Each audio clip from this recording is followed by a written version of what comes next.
તમામ દર્શક મિત્રોને નમસ્કાર. તમારા બધાનું ભાવભીનું સ્વાગત. મિત્રો, વિદ્યાર્થીઓ માટે આજે રસપ્રદ વાતો કરવાની છે.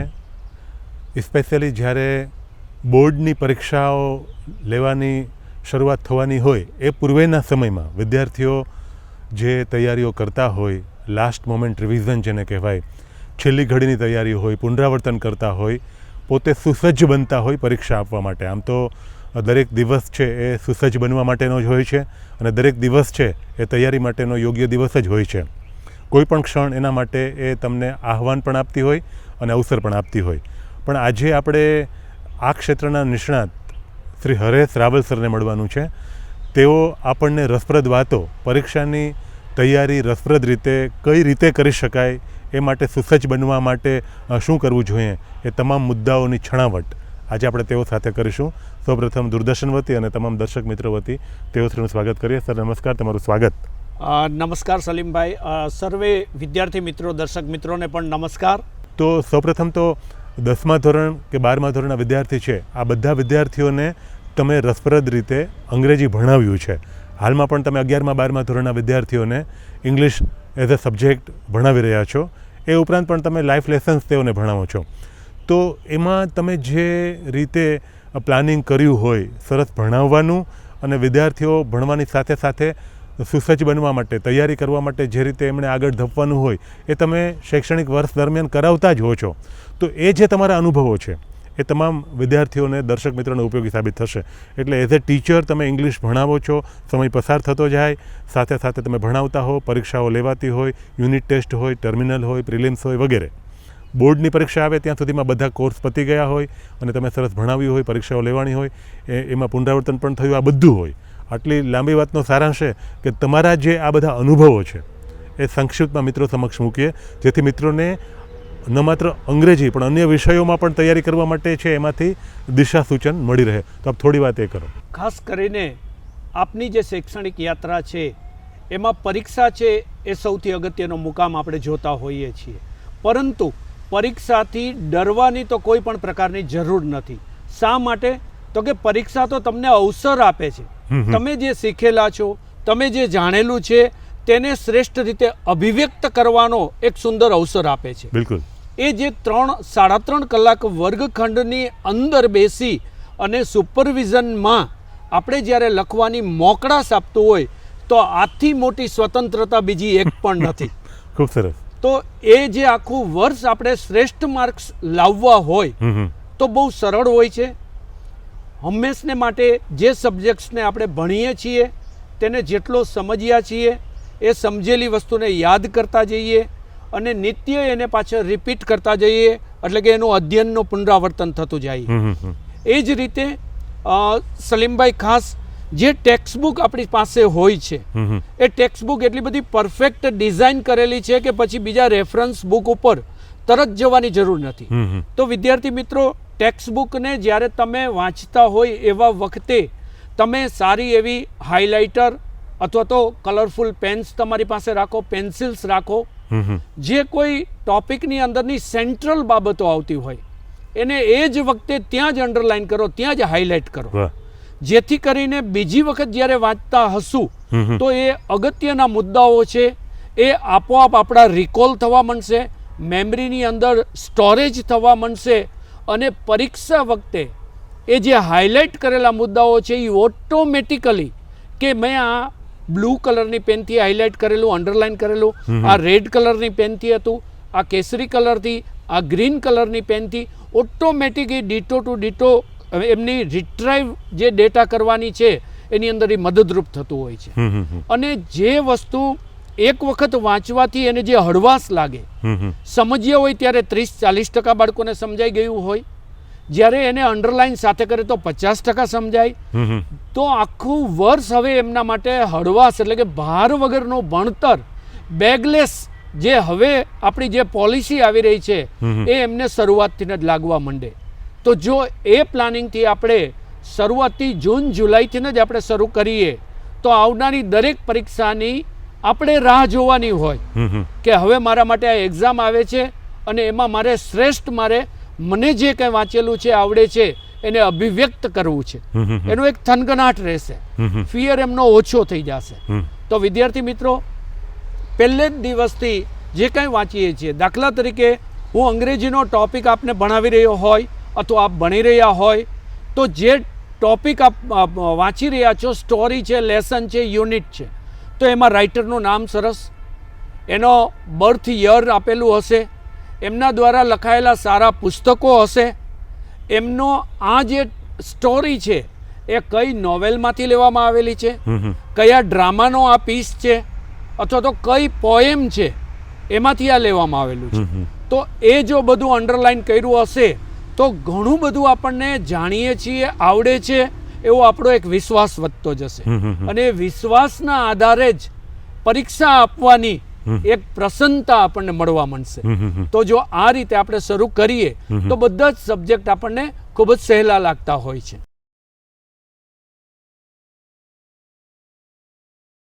ખૂબ જ સરસ વાત સર આપે કરી, કારણ કે પરીક્ષા છે એ જેમ તમે કહ્યું એ પ્રમાણે એક અવસર છે, એ તમારા માટે એક મહોત્સવ પણ બની શકે છે.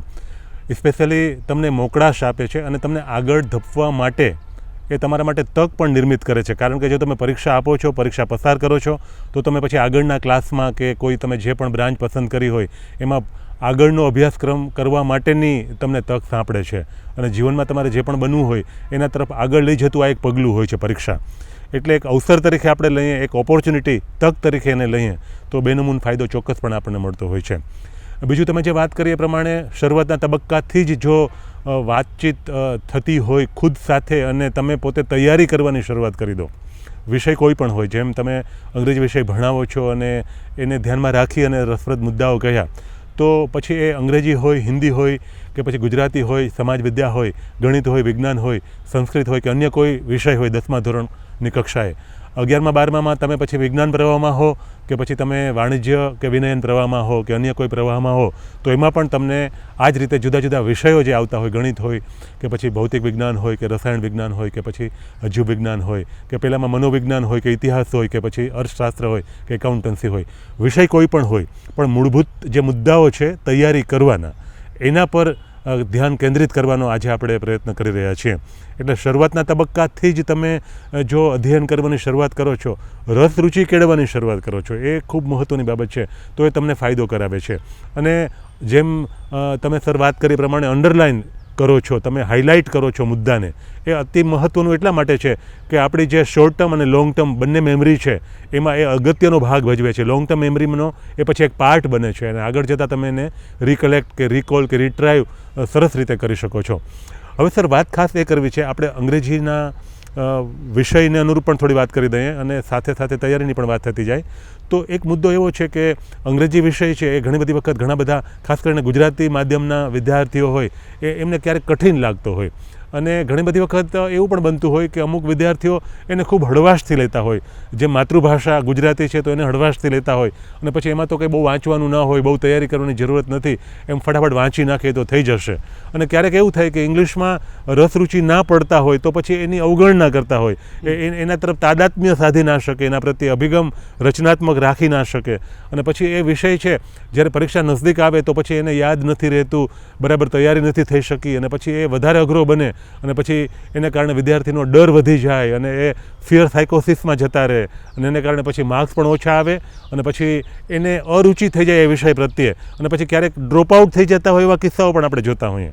અને સામા પક્ષે એવા પણ વિદ્યાર્થી હોય કે જ્યાં તમારા જેવા તજજ્ઞ પાસે ભણ્યા હોય અને સરસ રીતે એમને ભણાવ્યું હોય, સરસ ટિપ્સ આપી હોય, તો એ વિદ્યાર્થીઓ છે એમાં ખૂબ ઉત્કૃષ્ટ માર્ક્સ કે અંગ્રેજીમાં કદાચ શક્ય ના હોય, ધાર્યા ના હોય એટલા 90+ આઉટ ઓફ 100 એટલા માર્ક્સ એ વિદ્યાર્થીઓ લાવી શક્યા હોય.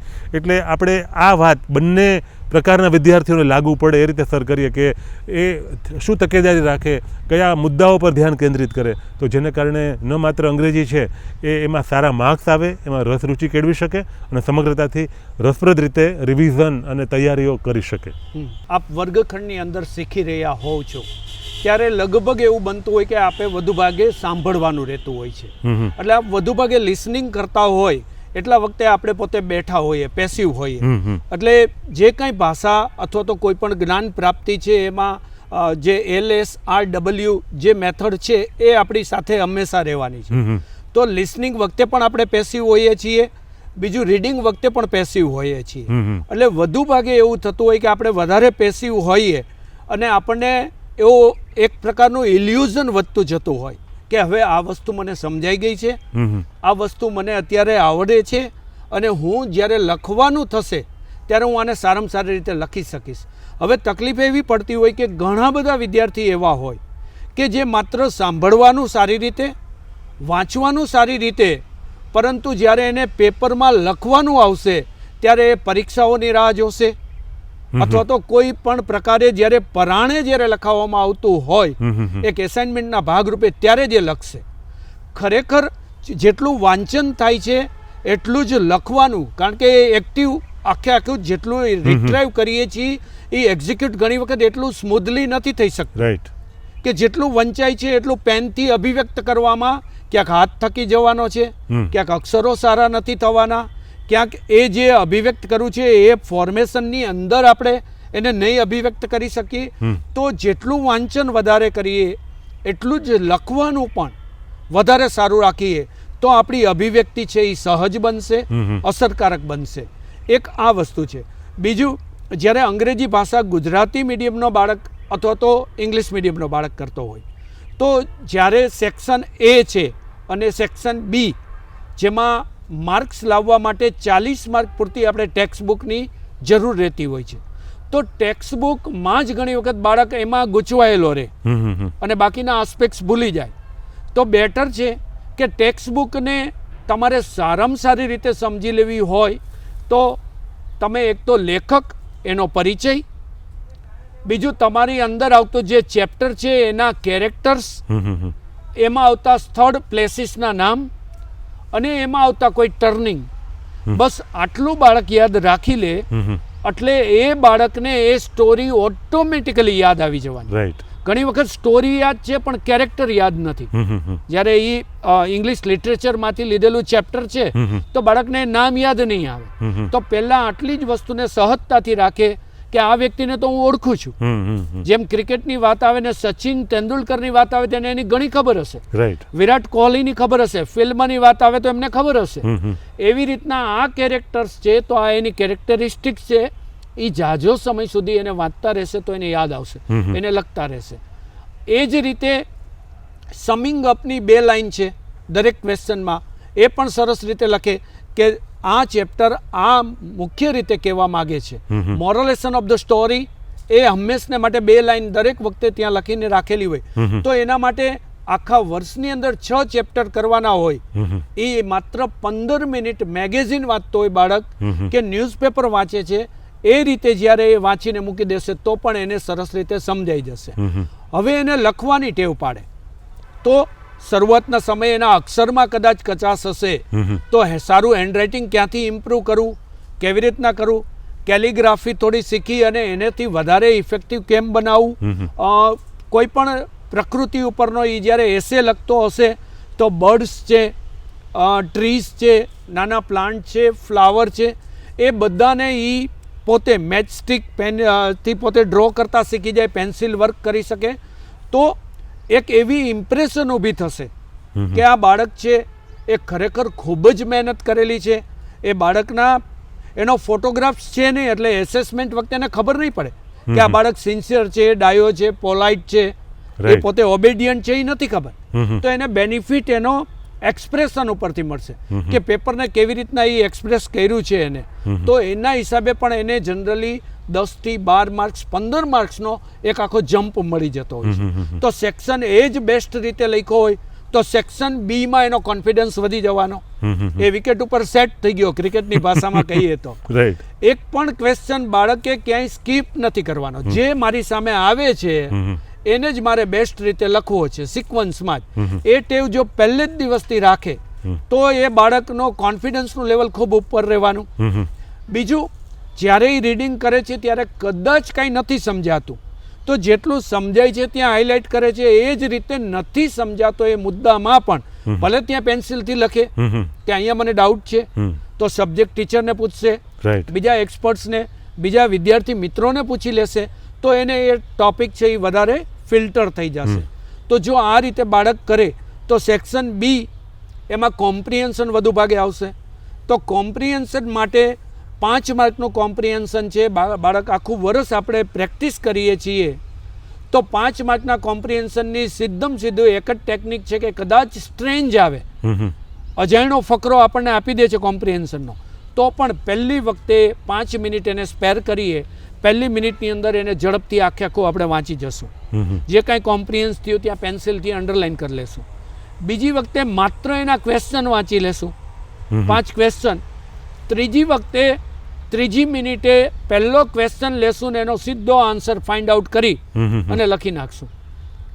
તો 5 મિનિટની અંદર 5 માર્કના આ આન્સરમાં બાળકને 4.5 ઇઝીલી મળી જવાના, કોઈ પણ બાળકને મળી જવા.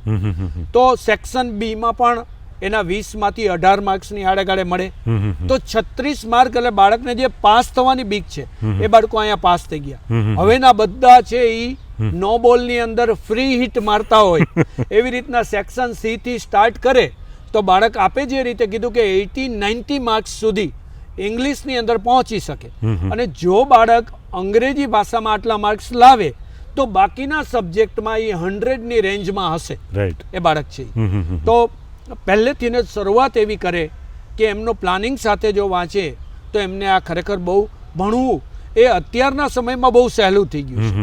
એમાં પણ એટલા બધા સોશિયલ મીડિયા યુઝફુલ ટૂલ તરીકે લઈએ, યુટ્યુબને આપણે સૌથી પાવરફુલ ટૂલ થઈ ગયું છે, ઓડિયો બુક્સ બધી અવેલેબલ થઈ ગઈ છે. તો ભણવું એ હવે એક પાર્ટ ટાઈમ ખાલી ફોકસ કરે બાળક તો પણ વધારે સારી રીતે એ સફળતાને પ્રાપ્ત કરતો હોય એવા આ સુંદર દિવસો છે. જે આપણા વખતે હતું કે આપણી આગળ ખાલી બ્લેકબોર્ડ હતું, ટીચર હતા અને આપણી આગળ રહેલી બુક હતી. એની રેફરન્સ બુક આપણે જાતે પ્રિપેર કરતા, એસાઇનમેન્ટ આપણે બનાવતા. તો આપની ડેપ્થ સારી હોય, આપની સિન્સિયરિટી સારી, તો આપની બુક નોર્મલી બેટર રહેવાની. જ્યારે મારી પાસે એવી કોમ્પ્રિહેન્શન એબિલિટી નહીં હોય તો મારી બુક સારી નહીં હોય, મારા હેન્ડરાઇટિંગ સારા નહીં હોય તો મારી બુક પણ નબળી રહેશે અને રિઝલ્ટ શીટ પણ નબળું રહેશે. તો અત્યારે તો બધાને પેરેલલ રેફરન્સ બુક અવેલેબલ થઈ ગઈ છે.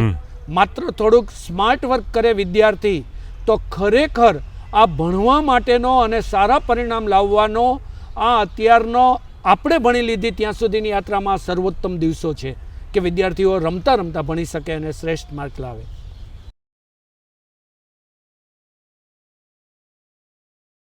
ખૂબ જ સરસ વાત કરી સર આપે. વિદ્યાર્થી છે એ પોતે જો એટલું નક્કી કરે કે સરસ પરિણામ લાવવું છે તો ચોક્કસપણે લાવી શકાય.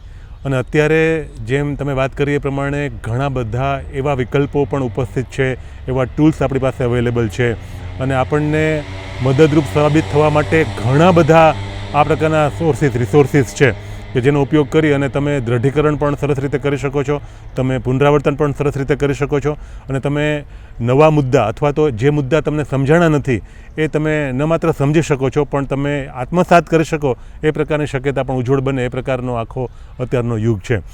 હવે સર ખાસ તો વિદ્યાર્થીઓને આપણે એ પણ કહેવું છે કે તમે ઘણા વર્ષો થયા ભણાવો છો અને આપણે જોઈએ છીએ કે અમુક વિદ્યાર્થીઓ એવા હોય છે કે જે થ્રુઆઉટ એમનું પરફોર્મન્સ સમગ્રતાથી આખા વર્ષ દરમિયાન એ શરૂઆતના તબક્કાથી જ એ સરસ રીતે તૈયારી કરતા હોય છે. પછી કોઈ પણ પરીક્ષા હોય, યુનિટ ટેસ્ટ હોય તો એમાં પણ એના માર્ક્સ સરસ આવતા હોય, ટર્મિનલ એક્ઝામ હોય, સત્રાંત પરીક્ષામાં પણ સરસ દેખાવ કરે, નવમાસિક કે પછી પ્રિલિમ્સ હોય તો એમાં પણ સરસ દેખાવ કરે અને બોર્ડની પરીક્ષામાં પણ પછી એનો ઉજ્જવળ દેખાવ જ હોવાનો.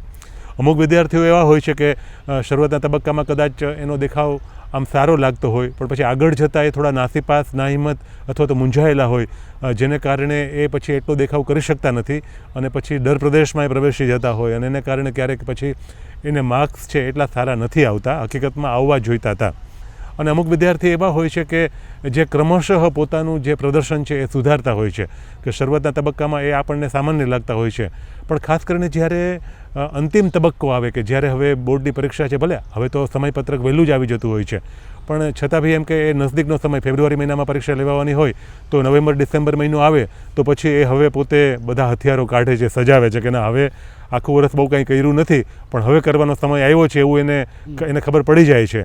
ભલે બધા માટે આ યોગ્ય પણ નથી, કરવું ન જોઈએ, પણ અમુક એવા વિદ્યાર્થી હોય છે કે એ પછી કરવાની શરૂઆત કરે છે અને રસપ્રદ પરિણામ લાવી શકતા હોય છે. એ પછી એ પોતે પોતાનું જે શેડ્યુલ છે પોતાની દિનચર્યા એવી રીતે નક્કી કરે છે અને પછી થાંડ લીહે એ નક્કી કરી અને પછી પોતે એટલો સરસ રીતે એ રિવિઝન કરે છે, નવું શીખે છે. કારણ કે એને નવું શીખવાનું ઘણું બધું બાકી હોય. રિવિઝન કરવાનું તો ત્યારે આવે કે પહેલાં તમે કર્યું હોય તો એનું રિવિઝન તમારે કરવાનું હોય. એને પહેલી વખત કરવાનું આવતું હોય તો એ પણ કરી લે, પાછું રિવિઝન પણ કરી લે અને પોતે આમ સમગ્રતાથી એવી સરસ તૈયારીઓ કરે અને સરસ પરિણામ લાવી શકે. તો તમારા ધ્યાનમાં આવા વિદ્યાર્થીઓ, જે મેં વાત કરી એ પ્રકારના તમામ પ્રકારના વિદ્યાર્થીઓ છે, એમને ભણાવવાનું આવ્યું હોય તો સમગ્રતાથી આ બધાની જે રસપ્રદ ગાથા છે, વર્ણન છે, એમાંથી જે આપણને પરિપાક મળે છે અને જે વિદ્યાર્થીઓને ઉપયોગી સાબિત થાય પ્રકારનો છે, તો થોડી વાત આ તકે આપણે મિત્રોને એ પણ કરીએ. ચોક્કસ. ખાસ કરીને જ્યારે અંગ્રેજી ભાષાની વાત આવતી હોય ત્યારે વર્ગખંડની અંદર બાળક એટલે કે પરીક્ષા દેવા જાય એ પહેલાં તો 40 માર્કથી 45 માર્કનું તો એમને લગભગ આવડતું હોય એવું જ પૂછાવાનું છે. એટલે દરેક બાળકે બોર્ડની અંદર અત્યારે લગભગ કુલ 17 લાખ બાળકો બેસશે, તો 17 લાખ બાળકોમાંથી ઓછામાં ઓછા 5 લાખ બાળકો એવા છે જેને ફેલ થવાની બીક છે અથવા તેમના પરિવારજનોને બીક છે. વાસ્તવમાં આ બીક રાખવાની જરૂર નથી. એ બાળક આટલા વર્ષો ભણ્યો છે, એમને દાખલા તરીકે સીધો જ પાસ થવાના એરિયા આપણે જોઈએ તો અંગ્રેજી ભાષા માટે જોઈએ તો સેક્શન E એટલે કે જ્યાં એક એસે પૂછાવાનો છે, તો બાળકને જે કાંઈ નિબંધ પૂછાશે અથવા તો એસે એ હંમેશા એના અનુભવના લેવલના આધારે જ પૂછાવાનો છે. કાં તો બાળકને શાળા કક્ષાએ થયેલો અનુભવ છે અને કાં સામાજિક કક્ષાએ થયેલો અનુભવ છે. તો બાળક એટલો લેવલે મેચ્યોર છે કે એને એ ડિસ્ક્રાઇબ કરી શકતો હોય. રાઈટ. તો ત્યાં એને કુલ 7-8 માર્કનો એને નિબંધ પૂછે. જો બાળકે થોડું વધારાનું વાંચન રાખતો હોય તો એ નિબંધને સારા કોટેશનો સાથે, થોડું પેન્સિલ વર્કથી ડિઝાઇનની સાથે એ 3.5 થી 4 પેજની અંદર એ નિબંધ લખે છે તો એને 6.5 થી 7 માર્ક્સ એને આરામથી મળવાના છે. એ જ રીતે એમને લેટર ઓફ એપ્લિકેશન પૂછાવાની છે, તો જોબ એપ્લિકેશનની અંદર 7 માર્ક્સ છે. જોબ એપ્લિકેશન હંમેશને માટે વધુ ભાગની ડિટેલ છે એ સ્ટીરિયોટાઇપ રહેવાની હોય કે ત્યાં બોર્ડ પોતાના ક્વેશ્ચન પેપરની અંદર જ 3 માર્કનું તો અંદર છાપીને આપી દેતા હોય છે. દાખલા તરીકે જે કંપનીને રિક્વાયરમેન્ટ છે કોઈ પણ પોસ્ટની તો એનું નામ આપશે કે અકાઉન્ટની રિક્વાયરમેન્ટ છે, PROની રિક્વાયરમેન્ટ છે, ટીચરની રિક્વાયરમેન્ટ છે, લેબ આસિસ્ટન્ટની રિક્વાયરમેન્ટ છે. તો સબ્જેક્ટ ત્યાં આવી ગયો એટલે 1 માર્ક એનો ત્યાં મળી ગયો. એડ્રેસ પોતે આપે છે બોર્ડ લખીને, એનો 1 માર્ક મળી ગયો. હવે લખનારનું એડ્રેસ પણ બોર્ડ આપે છે કે તમે રાહુલ છો કે તમે રોહન છો કે તમે સુનિલ છો. એ બોર્ડ જ નામ આપીને એડ્રેસ આપશે એટલે 3 માર્ક તો ત્યાં મળી જ ગયા. 7 માંથી 3 માર્ક ત્યાં થઈ ગયા. રાઈટ.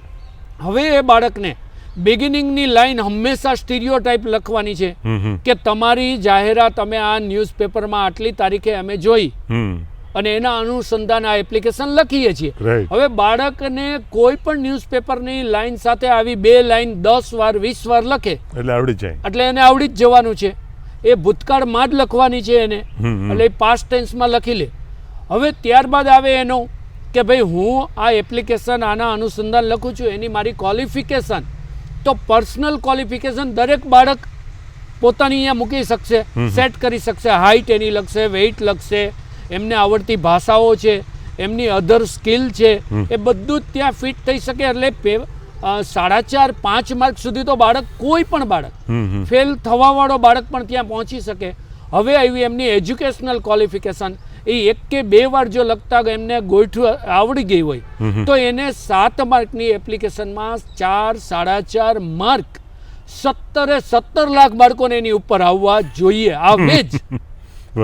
હવે જે બાળકને નથી આવતા અથવા તો 33 માર્કથી નીચે રહે છે એ બાળક પોતાની મેળે ફેલ થવા માટે થઈને પ્રિપેર થતો હોય, મહેનત કરતો હોય આખું વર્ષને, એવું આપણને જોવા મળે કે આ ફેલ થવા માટે પ્રયાસ કરે છે. પાસ થવું તો બહુ સહેલું છે. રાઈટ. સિમિલરલી મેઇલ પૂછાવાનો છે, ઈમેલ 100% પૂછાવાનો છે.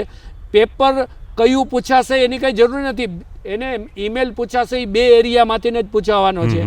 કાં મિત્રને લખો મેઇલ અને કાં કોઈ કંપનીને લખો. રાઈટ. તો અહીંયા પણ એને 3 માર્ક્સનું તો એને એમ છે. દાખલા તરીકે મેલ આઈડી લખતા બાળક શીખી ગયો સ્મોલ કેસની અંદર, એટલે 1 માર્ક એનો. કોણ લખે છે અને કોને લખે છે. રાઈટ. 2 મેલ આઈડીના 2 માર્ક બની ગયા. હવે મેલ આઈડી સાચું લખે ખોટું લખે ગમે તે નામનું લખે રાઈટ. તો પણ ચાલવાનું. ત્રીજું એનો સબ્જેક્ટ, તો સબ્જેક્ટ તો અંદર આપ્યો છે કે write an email to your friend, તો એ મળી ગયું. 3 માર્ક્સ તો ગમે એ બાળકને આવે. તો જ્યાં એ ડરે છે ફેલ થવા માટે થઈને, એને બીક છે, સુસાઇડલ ટેન્ડન્સી એમની રિફ્લેક્ટ થતી હોય, એ બાળકે હિંમત રાખવાની છે, વિકેટ ઉપર ઊભું રહેવાનું છે. વાઇડ અને નો બોલથી ને તમે મેચ જીતી જવાના છો. એમ તમે જે આવડે છે એ લખતા રહેશો ને તો માર્ક્સ તો એની મેળે આવવાના છે. એ જ રીતે આગળ સલીમભાઈ આપણે જઈએ તો ત્યાં એમને એડવર્ટાઇઝમેન્ટ પૂછશે કે ભાઈ હવે તમારે સ્ટેશનરીની શોપ કરવી છે, એની એડવર્ટાઇઝમેન્ટ બનાવો. તો બાળક એની મેળે નાની એવી એડવર્ટાઇઝમેન્ટ જોઈ જ છે. હજારો બાળકે એડવર્ટાઇઝમેન્ટ જોઈ છે, માત્ર એને લખવાનો પ્રયાસ નથી કર્યો. જો એ લખે અથવા તો જેવું આવડે એવું લખીને આવે તો 5 માંથી 3 માર્ક એને આવવાના છે. એ જ રીતે આગળ જતા જે સેક્શન ડી છે, એ સેક્શન ડી બને ત્યાં સુધી 12થી પૂછાય એવો રહેવાનો. એટલે કે કોમ્પ્રિહેન્શનમાં 12થી વાંચેલી કવિતા છે એને કોમ્પ્રિહેન્સ કરશે અને એને લખશે, અથવા તો 12થી આવેલી કવિતા છે એને વાંચી સમજી અને પેરાફ્રેઝમાં મૂકવાની છે, એક પેરેગ્રાફ લખવાનો છે. અને 12થી આવેલો કોઈ પણ સ્ટાન્જા છે એને કોમ્પ્રિહેન્સ. એટલે આ 20 માર્કમાંથી બાળકને એના લેવલથી નીચેના લેવલનું જ પૂછાવાનું છે. હવે એને વાંચવાની જરૂર જ નથી. 10મામાં પૂછાશે એ 9મા ધોરણના લેવલ સુધીની પૂછવાનું, 12મામાં પૂછાશે એ 11માના લેવલ સુધીથી પૂછવાનું. બાળક ખાલી પોઝિટિવ હોય અને જો એની તૈયારી હોય કે ક્વેશ્ચન પેપરને જેટલું સમજાણું એટલું સમજે અને પછી લખે તો બોર્ડનું રિઝલ્ટ 100% આવે. હવે આમાં જે પાસ થનારા અને ટોપર્સ મિત્રો છે એના માટે તો આ પરીક્ષા છે એ તો એને હંમેશા ફૂલ ટોસ જ છે, એમાં સિક્સર જ મારવાની છે અને વેસ્ટ સાઇડથી ઉપર છે એટલે એ નો બોલ જ થવાનો.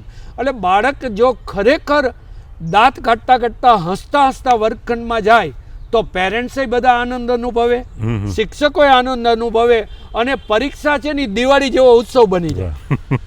ખરેખર આ લેવાની જરૂર છે હકારાત્મક રીતે. તો એક પણ બાળકે ક્યાંય આપઘાત કરવાની, ક્યાંય નબળું વિચારવાની, ક્યાંય જિંદગી હારી જવાની કાંઈ જ જરૂર નથી. તમે તૈયારી કરીને ઉતરો, તૈયારી નથી તો પણ ઉતરો. 3.5 કલાક તમને કોઈ અટકાવવાનું નથી. એને બેસ્ટ રીતે લખો, તમારા પાસ થવાના ચાન્સીસ 70% છે. તો આ ચાન્સ લેવો જરૂરી છે સલીમભાઈ.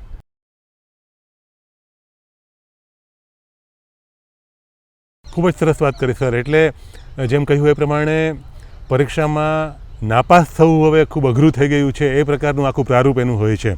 એટલે તમે થોડો વિવેક બુદ્ધિનો ઉપયોગ કરો અને થોડું સ્માર્ટ વર્ક કરો તો તમને ખૂબ સારા માર્ક્સ ચોક્કસપણે, તમે અંગ્રેજી ભાષાના શિક્ષક તરીકે જે વાત કરી એમાં ચોક્કસ એ આવી શકે એવી શક્યતા છે, એ એકદમ ઉજ્જવળ છે. સાથે સાથે હિંમત રાખીને ઉપરાંત ઉત્સવ તરીકે પરીક્ષાને ગણી અને તમે આગળ ધપો એ પ્રકારનો માહોલ સર્જાય એ આપણા બધાનું દાયિત્વ છે. એ પણ રસપ્રદ વાત કરી. હવે સર થોડી વાત આપણે મિત્રોને એ કરવી છે કે ખાસ કરીને જ્યારે છેલ્લો તબક્કો આવે એ વખતે સમગ્રતાથી આખું કુટુંબ છે એ ચિંતિત થોડું હોય છે, એ સ્વાભાવિક છે.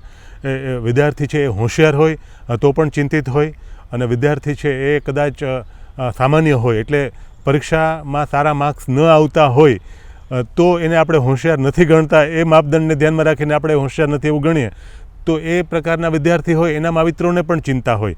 એટલે આમ થોડી એ પ્રકારની સિચ્યુએશન, એ પ્રકારનો માહોલ રચાતો હોય કે થોડું ચિંતાનું વાતાવરણ એ વખતે હોવાનું. ઘણી વખત એકદમ બેફિકર હોય અને એકદમ કેરફ્રી હોય તો એને આપણે એટલા માટે આમાં સમાવેશ નથી કરતા કારણ કે જો તમે બિલકુલ બેપરવાહ બની અને તમે આગળ વધતા હો તો એનો કોઈ અર્થ હોતો નથી. કારણ કે તમારામાં થોડી સભાનતા આવી હોય, થોડા તમે જાગૃત હો અને થોડું કંઈક તમે જવાબદારીપૂર્ણ રીતે વર્તન કરતા હો તો સ્વાભાવિકપણે તમને ચિંતા ચોક્કસપણે થતી જ હોય છે. વિદ્યાર્થી ખૂબ હોશિયાર હોય તો પણ થાય. સચિન તેંડુલકર જ્યારે બેટિંગમાં આવતા તો એ વખતે પણ બેક ઓફ માઇન્ડ તો એને હોય જ કે આને મારે ફેસ કરવાના છે, પણ તૈયારી એની જોરદાર હોય એટલે પછી એ સેન્ચુરી પણ કરી શકે. અને કોઈ વ્યક્તિ છે, કોઈ બોલર છે, એ પછી બોલર તરીકે હોય તો એને બેટિંગની ચિંતા ના હોય કે કદાચ 0માં હું આઉટ થઈશ તો એને કારણે કંઈ હું ક્રિકેટની ટીમમાંથી સ્થાન નથી ગુમાવવાનું કારણ કે હું તો એઝ એ બોલર છું. સામેવાળી વ્યક્તિને હું 0માં આઉટ કરવા માટે હું અહીંયા આવ્યો છું એમ.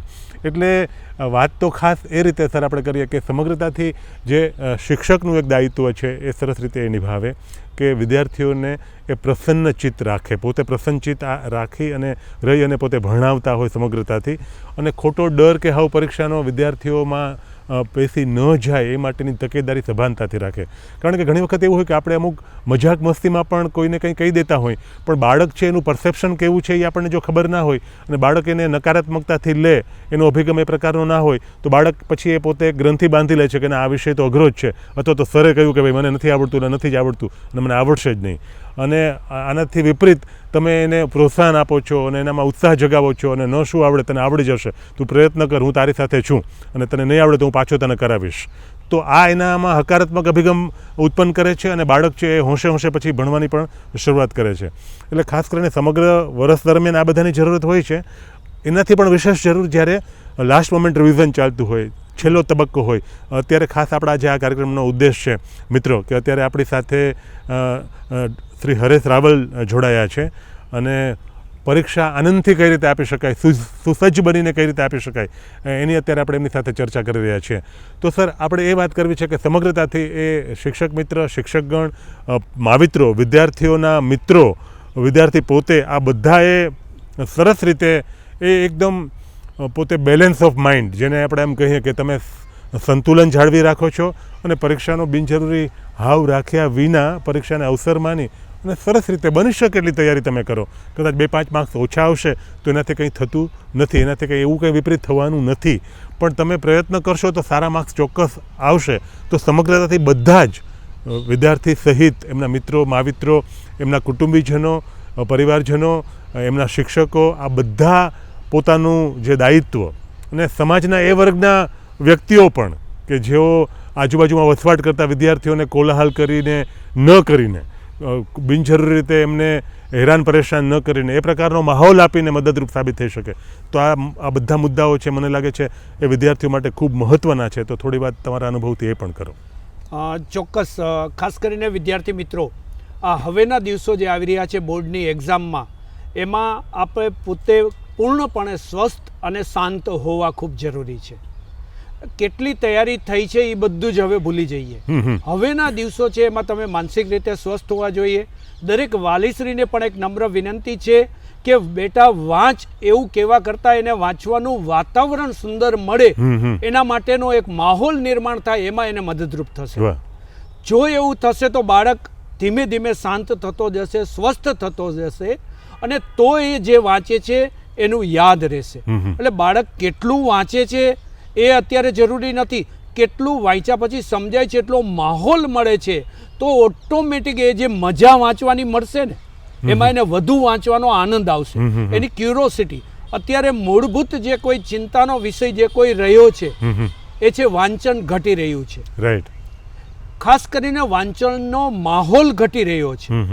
એક તો મનને શાંત થવામાં ઘણો સમય લાગે છે, તો વાંચન બેઠા ભેગું જ બાળક છે એ કોન્સન્ટ્રેટ નહીં થાય, એને મજા નહીં આવે, કારણ કે એના સોશિયલ કનેક્શન્સ એને યાદ આવશે, એમના ક્લાસરૂમના જે કંઈ ઘટનાઓ બધી યાદ આવવાની છે, એને પોતાને આગળ પાછળનું ભવિષ્ય અને ભૂતકાળની બધી ઘટનાઓ યાદ આવશે, બીજા મિત્રોની તૈયારીમાં પોતે કેટલો પાછળ છે, આ બધા ઇમોશન્સ, ફિયર, આ બધું જ્યારે એકલો પડશે ને ત્યારે એની ઉપર હાવી થતા હોય છે.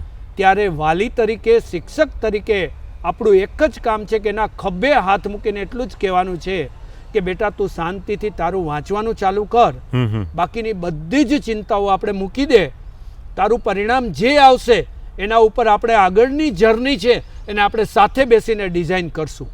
જો આવું અભય વચન વર્ગખંડમાં ગુરુ આપી શકે અને ઘરે વાલી આપી દે તો બાળક છે એ સર્વોત્તમ યોદ્ધા બની અને આમાં સફળતાના શિખરોને સર કરશે.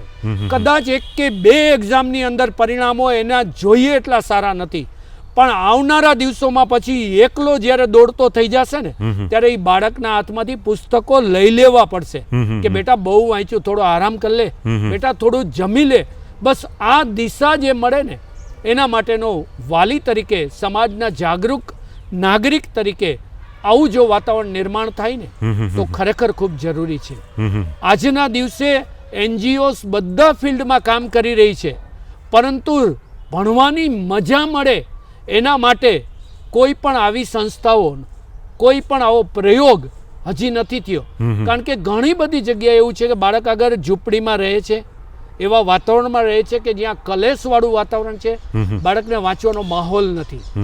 સાર્વજનિક લાઇબ્રેરીઓમાં પોતાના પુસ્તક લઈને બધી જગ્યાએ જવાની છૂટ નથી. એવા વખતે જો NGOs, RMC કે કોઈ પણ જગ્યાએ એમ કહે કે તમ તારા અહીંયા તમારા પુસ્તકો લઈને આવો, આ 2 મહિના અમે તમને જમવાનું આપશું, અમે તમને વ્યવસ્થાઓ આપશું, તમે વાંચો અહીં. જો આવું શરૂ થાય ને, આવી કથા કે આવી ભાગવતની હવે જરૂર છે. આવું નથી થતું. હું એક ખાસ તકે એક ઉદાહરણ આપીશ, મારા હૃદયને સ્પર્શી ગયું છે. 2 થી 2.5 વર્ષ પહેલાં મારી જ દીકરીને ટેટની એક્ઝામ હતી, એટલે કે હાયર સેકન્ડરી ટીચર બનવા માટેની, અમદાવાદની અંદર વટવા GIDCની અંદર આવેલી હતી. એટલો રિમોટ એરિયા. સલીમભાઈ, જ્યારે અમે એક્ઝામ દેવા ગયા ત્યારે રાજકોટથી જ ભયંકર વરસાદ, મારું પોતાનું પણ એક્સિડન્ટ થયેલું રસ્તામાં, એટલો ખરાબ વરસાદ. એવા વખતે એ દીકરીને લઈને ગયો, બીજે દિવસ સુધી કન્ટિન્યુ વરસાદ. એ વરસાદમાં એવા ગામની અંદર જવામાં જ અમને એમ થયું કે અહીંયા પરીક્ષા નહીં દે, હવે જવા દો, નહીં દે તો ચાલશે. ઘણા લોકો બસમાં પહોંચનારા વયા ગયા. સગવડતા હતી, આપણી આગળ અનુકૂળતા હતી, આપણે એને કારમાં બેસાડીને લઈ ગયા. પણ એ ગામમાં જ્યારે પરીક્ષા દેવા ગયા, એ સ્થળ ઉપરનું મેં એક દ્રશ્ય જોયું. મેં ને મારા સને, અમે પરીક્ષા દીકરી દેવા ગઈ, પછી અમે ચાલતા ચાલતા નીકળ્યા.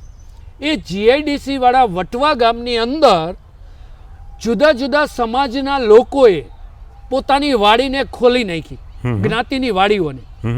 એ વાડીમાં ખોલી અને જેટલા વાલી આવેલા છે, વિદ્યાર્થીઓ આવેલા છે, એક જગ્યાએ ક્યાંક ગરમ નાસ્તાની વ્યવસ્થા કરી, ક્યાંક જમવાની વ્યવસ્થા કરી, કોકને પાર્કિંગની વ્યવસ્થા કરી દીધી. એ નાના એવા ગામડાએ 12 થી 5,500 લોકો અહીંયા પરીક્ષા દેવા આવેલા. એમના માટે કોઈ સગવડતા નહીં, હોટલ લઈ નહીં જમવાની. અહીંયા એમને આ એક ઉદાહરણ પૂરું પાડ્યું, એક શિક્ષક તરીકે, એક વાલી તરીકે, એક જાગૃત નાગરિક તરીકે અને એક વિદ્યાર્થી તરીકે મને આ વસ્તુ, એમની સેવા બહુ નોંધનીય લાગી. મેં અહીંયા આવીને પણ મારા મિત્રોને કીધું કે આવું કંઈક કરવા જેવું છે. તો જો આવો માહોલ આપવામાં આવે ને, તો જે 3.5-4 લાખ બાળકો દર વર્ષે કાં તો ડ્રોપ આઉટ થઈ જાય, કાં તો ફેલ થાય છે, કાં તો પછી નકારાત્મક જીવનની યાત્રા શરૂ કરે છે. આમાંથી ઘણા બધા એવા બાળકો છે કે જેના જીવન છે ને એ બચી જાય, સુધરી જાય, નવી જર્ની તરફ જાય, અને સમાજને આપણે ઇનડાયરેક્ટલી એક સારામાં સારી ભેટ આપી હોય એમાં આપણે નિમિત્ત બનીએ. આવા યજ્ઞો થવાની ખૂબ જરૂર છે. તો વિદ્યાર્થી મિત્રો, ક્યાંય નાસીપાસ ન થતા, અંગ્રેજી ભાષાના ગ્રામરથી જો આપ ડરતા હોય તો સાદા કાર્ડથી લઈ અને 9 કાર્ડ આવડતા હોય તો એમાંથી જ ડાયરેક્ટ ઇનડાયરેક્ટ પૂછાવાનું છે 4 માર્કનું, એમાંથી જ એક્ટિવ પેસિવ 4 માર્કનું પૂછાવાનું છે, એમાંથી જ 8 માર્કનું તમને ડુ એઝ ડિરેક્ટેડ પૂછાવાનું છે. તમારા 16 માર્ક તો ત્યાં થઈ ગયા. હવે તમને એરર કરેક્શન પૂછે છે, એ બધું જ ચોપડીમાં આપેલા વાક્યો છે, સેન્ટન્સીસ છે, એમાંથી જ ટેન્સની ભૂલ કરીને મૂકશે, ફંક્શનલ વર્ડની ભૂલ કરીને મૂકશે. પૂરું, તમારો સેક્શન C અહીંયા પૂરું. 20 માંથી પ્રયાસ કરો તો 12 માર્ક્સ આવે. 12 માર્ક્સ આ રીતે જો બાળક તૈયારી કરે તો 60 થી ઉપરના માર્ક્સ બાળકને આવ્યા. 60 થી ઉપર આવ્યા એટલે કદાચ ઓછી તૈયારી હોય તો બીજા વિષય કરતા એનું ઇંગ્લિશનો રિઝલ્ટ ટોપ હોય. આ આટલા વર્ષોથી મેં જોયું છે. ગઈકાલે મારી શૈક્ષણિક યાત્રા ટીચર તરીકેનું 30મું વર્ષ શરૂ થયું. 29 વર્ષમાં મારું રિઝલ્ટ હંમેશા 90+ રહ્યું બધાથી. પીટીના રિઝલ્ટ પછી તમે સ્કૂલની અંદર ચેક કરો તો ઇંગ્લિશનો રિઝલ્ટ ટોપ ઉપર હોય. એનું માત્ર કારણ આ છે કે આખું વર્ષ બાળકને આ જ કહીએ છીએ, કોઈ ચિંતા કરવાની જરૂર નથી. લખો, લખતા રહ્યો, વાંચતા રહ્યો અને એમાંથી સમજતા રહ્યો. તમારું પરિણામ હંમેશા તમારી ફેવરમાં આવવાનું છે. પાસ થવાના માર્ક્સ તમને આવડે જ છે, તમારે પ્રયાસ ખાલી હકારાત્મક રીતે કરવાનો છે. ખૂબ જ રસપ્રદ અને એકદમ મહત્ત્વની ઉપયોગી સાબિત થાય એ પ્રકારની વાત સર આપે કરી છે. હવે ખાસ તો વિદ્યાર્થીઓને આપણે એ પણ કહેવું છે, કારણ કે તમારો જે વિશદ અનુભવ ભાષા શિક્ષક તરીકેનો છે એ તો છે જ, પણ સાથે સાથે તમે પરીક્ષા લેવાયા પછી જ્યારે બોર્ડના જે પેપર તપાસવાના હોય તો તમે એ એસેસમેન્ટમાં પણ તમે ગયા છો. તમે એઝ એ ટીચર તમે પેપર પરીક્ષાના તપાસ્યા હોય છે, તમે મોડરેટર પણ બન્યા છો, તમે કોઓર્ડિનેટર પણ બન્યા છો. તો સંક્ષિપ્તમાં આપણે મિત્રોને એ વાત કરીએ કે જ્યારે પરીક્ષાનું પેપર વિદ્યાર્થીએ સબમિટ કરી દીધું હોય, પરીક્ષા એમની પૂર્ણ થઈ ગઈ હોય અને તમે અંગ્રેજી વિષયના શિક્ષક છો, તો તમે જે આ અનુભવ મેળવ્યો અને એમાંથી તમે પસાર થયા, તો એમાં કયા પ્રકારની આખી ભૂમિકા હોય છે જેથી વિદ્યાર્થીઓને એ ખ્યાલ આવે કે એમણે કેવી રીતે શું લખ્યું? આમ તો ઘણી બધી વાતો થઈ છે, પણ તમારો એ અનુભવ કે જેને કારણે વિદ્યાર્થીઓને એ ચોક્કસ ગાઈડલાઇન પણ મળી શકે, માવિત્રોને પણ મળી શકે કે આ પ્રકારની રચના બોર્ડ દ્વારા કરવામાં આવતી હોય છે, આ પ્રકારનું પ્રારૂપ બનાવવામાં આવે, આ પ્રકારની કીઝ બનાવવામાં આવે અને આ રીતે મૂલ્યાંકન થતું હોય, તો આ મૂલ્યાંકન છે એ બહુ મહત્ત્વનું હોય છે અને અનિવાર્યપણે એ તમને એના વિશે તમે જો અવગત હો તો તમને તૈયારીમાં પણ કદાચ બેનમૂન ફાયદો થાય. તો સંક્ષિપ્તમાં આપણે એ વાત પણ અંતિમ તબક્કા પર વિદ્યાર્થી મિત્રો સમક્ષ મૂકીએ. ખાસ તો માધ્યમિક શિક્ષણ બોર્ડ આપ સારામાં સારા વિદ્યાર્થી પુરવાર થાવ એ માટેની તમામ સુવિધાઓ અને માર્ગદર્શન અત્રે પૂરું પાડી રહ્યું છે. આપણી વંદે માતરમ ચેનલની અંદર પણ પરીક્ષા પૂર્વેથી લઈ એમનું મટીરિયલ બોર્ડ ઘણા વર્ષો સુધી બહાર પાડી અને વિદ્યાર્થીઓને સારી, જેને આદર્શ આન્સર શીટ કહેવાય એવી પણ વિદ્યાર્થીઓને જોવા માટે આપતા હોય છે. તો વિદ્યાર્થી મિત્રો, તમે સમગ્ર વર્ષ 365 દિવસ તમારી લાગણી, તમારો સમય, તમારી સંપત્તિ, તમારા ઇમોશન, શોખ બધાને રોકાણ કરી અને તમે જે પરીક્ષા આપી રહ્યા છો એ પરીક્ષાને તમારે 3.5 કલાકની અંદર લખવાની છે. ત્યારે એનું એસેસમેન્ટ 15 મિનિટની અંદર જ થવાનું છે. તો 15 મિનિટમાં પણ 5 શિક્ષક મિત્રો section A, B, C, D અને E જોશે. એ જોયા પછી મોડરેટર શ્રી એમાં એવું લાગશે તો વધારાનું એમાં નોટિંગ કરીને પોતાની બ્લેક પેનથી એમાં પ્લસ અથવા માઇનસ કરશે. ત્યારબાદ જો કાંઈ જરૂર રહેશે કે આપને વધુ પડતા એક્સેસ માર્ક મળ્યા છે અથવા તો આપ ખરેખર ડિઝર્વ છો ને ઓછા માર્ક મળ્યા, તો કોઓર્ડિનેટર શ્રી પણ એની પોતાની ગ્રીન પેનથી એમાં ફરીથી પાછું ચેક કરતા હોય છે. તો સરકારશ્રી તરફથી આપને ક્યાંય પણ અન્યાય ન થાય એના માટેની સુંદર વ્યવસ્થા છે. સરકારશ્રીની યોજના પણ એવી છે કે આપ ભણતા રહો, નહીં કે આપ ફેલ થતા રહો. સરકારની પોલિસી જ એવી છે કે બાળક આગળના વર્ષમાં જાય. તો 33 માર્ક 100માંથી લાવવા એ તો બહુ સરળ જ છે, પણ ત્યાં પણ એવું કદાચ કાંઈ કચાશ નથી રહી જતી કે બાળકને અન્યાય નથી થતો ને, તો એના માટે પણ આટલું સરસ કોઓર્ડિનેટર શ્રી સુધી અને પછી પણ પેપર ખોલાવવા સુધીની જોગવાઈ કરી દીધી છે સરકારશ્રીએ.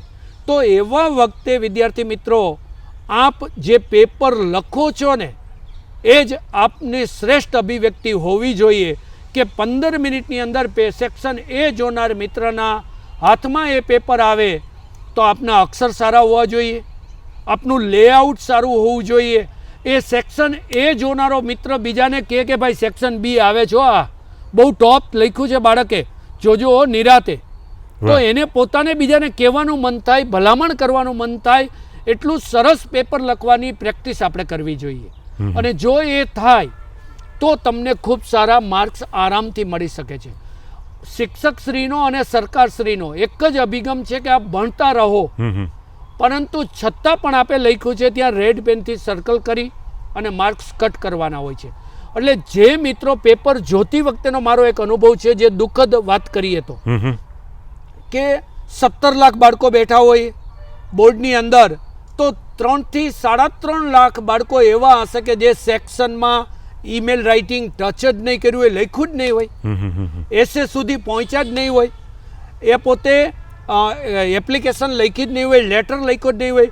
એટલે કે 100 માર્કનો લખવાનો ટાઈમ આપે છે, તમને અગાઉથી જાણ કરે છે અને આપણે જ સુસાઇડ કરીએ, આપણે જ રનઆઉટ થઈએ સામેથી ધીમા રન દોડીને, અથવા તો આપણે જ તે ટાઈમ પૂરો લઈએ, એની પ્રેક્ટિસ ન કરીએ, તો પછી એ વસ્તુ નહીં લખીએ તો આપણે પાસ ક્યાંથી થશું. એટલે સરકારશ્રી, શિક્ષકશ્રીઓ, મોડરેટર, કોઓર્ડિનેટર બધાનો એક જ ધ્યેય છે કે તમે લખો. અને એટલા માટે તો સેક્શન ડી ને ઈ આપ્યો છે. તો જે માસ સૌથી મોટો ફેલ થાય છે, ફરીથી પરીક્ષા દે છે, એ આવા જે માર્ક્સ મળે છે એ એરિયાને ટચ નથી કરતા. અને જો એની પ્રેક્ટિસ તમે અત્યારથી કરવા માંડો, બાકીનું બધું ભૂલી જાઓ. હવે તમારા માટે આ છેલ્લો પાવર પ્લે છે બેટિંગનો, કે આ પાવર પ્લેની અંદર તમે વધુમાં વધુ 4 અને 6 લગાવો અને વધુમાં વધુ વેઇટ કરો કે વાઇડ નો બોલનું, એટલે કેટલું ઇઝી પૂછાય છે જે સેક્શન નથી કર્યું એનું, તો તમે આરામથી પાસ થઈ જશો. અને અત્યારે પાસ થઈને જશો તો આગળની યાત્રા એડમિશન મળી જશે, ઘરે રાહત થશે, તમને માનસિક રાહત થશે અને પછી એમાં ફરીથી પ્લાનિંગ કરી અને નવી ઇનિંગ છે એને શ્રેષ્ઠ રીતે રમો. તો વિદ્યાર્થી મિત્રો, પાસ થવું, પરીક્ષામાં સફળતા લાવવી એ આટલા વર્ષોનો અમારો વિદ્યાર્થી તરીકેથી લઈ અને શિક્ષક તજજ્ઞ સુધી પહોંચ્યા અમારો અનુભવ છે કે પાસ થવું એ સરળ છે, પરીક્ષાઓને માણવી એ સરળ છે. માત્ર તમે શાંત થઈ, સ્વસ્થ થઈએ અને આજથી જ બધા જ હવે કનેક્શન્સને દૂર કરો. માતા પિતાને એટલી જ ભલામણ છે કે એને શાંતિ આપો, શાંત રહેતા કરો, તો એ ધીમે ધીમે પોતાનું જે કંઈ વાંચેલું છે એ બહાર આવશે. અને બહાર આવશે તો એ લખશે, અને લખશે તો એનો કોન્ફિડન્સ આવશે, અને કોન્ફિડન્સ આવશે તો એ દાંત કાઢીને વર્ગખંડમાં જશે, દાંત કાઢીને જશે, હસતા હસતા જશે તો એ સારું લખશે, અને તો એ રિઝલ્ટની રાહ જોતો થશે કે આપણું રિઝલ્ટ આવવાનું છે, અને તો એ પેંડાનું બોક્સ લઈને મિત્રો સુધી જઈ શકશે. તો આ બધું જ આજથી જ નક્કી કરો, હળવાશ રાખો, શાંત રહો, સ્વસ્થ રહો. બાકીનું બધું વાંચવાનું પછી ચાલુ કરો. પહેલાં બુક્સને સજાવો, બેસો અને એક કોર્નર સેટ કરો ઘરનો, એ કોર્નરની અંદર વધુમાં વધુ ટાઈમ આપવાનું ચાલુ કરી દો. અત્યારે ખૂબ સરસ વાત કરી સર. એટલે જાગ્યા ત્યારથી સવાર એ જે ઉક્તિ છે એ પ્રમાણે તમે જે પણ કંઈ તૈયારી કરી હોય, ખૂબ સરસ કરી હોય તો કોઈ પ્રશ્ન જ નથી, પણ કદાચ ઓછી તૈયારી કરી હોય તો પણ હજુ પણ આપણા પાસે ઘણો બધો સમય છે, ઘણી બધી તક છે, અને ઉત્કૃષ્ટ દેખાવ કરવા માટે સુસજ્જતા કેળવવાની છે. આપણે શરૂઆત આજથી જ કરવી જોઈએ. તો ઘણા બધા રસપ્રદ મુદ્દાની સર આપણે છણાવટ કરી છે. ચોક્કસપણે મિત્રોને આમાંથી ઘણી બધી ઉપયોગી માહિતી મળી છે. દર્શક મિત્રો, વિદ્યાર્થી મિત્રો, આ હતા શ્રી હરેશ રાવલ સર, જેઓએ આપણને પરીક્ષા આનંદથી અને સુસજ્જતા સાથે કઈ રીતે આપી શકાય એ માટેની રસપ્રદ માહિતી, ઉપયોગી સૂચનો પોતાના અનુભવ સાથે આપણી સમક્ષ પ્રસ્તુત કર્યા છે. આપણે બધાને ખૂબ જ માલામાલ કર્યા છે. આ રીતે તમે આવ્યા સર અને રસપ્રદ વાતો મિત્રો સમક્ષ મૂકી આપી, તો એ માટે દૂરદર્શન વતી અને તમામ મિત્રો વતી તમારો ખૂબ ખૂબ આભાર. ધન્યવાદ. ખૂબ ખૂબ આભાર સલીમભાઈ અને દૂરદર્શનની સમગ્ર ટીમ અને સર્વે વાલીશ્રી વિદ્યાર્થીઓને પણ ખૂબ ખૂબ મંગલ શુભકામનાઓ.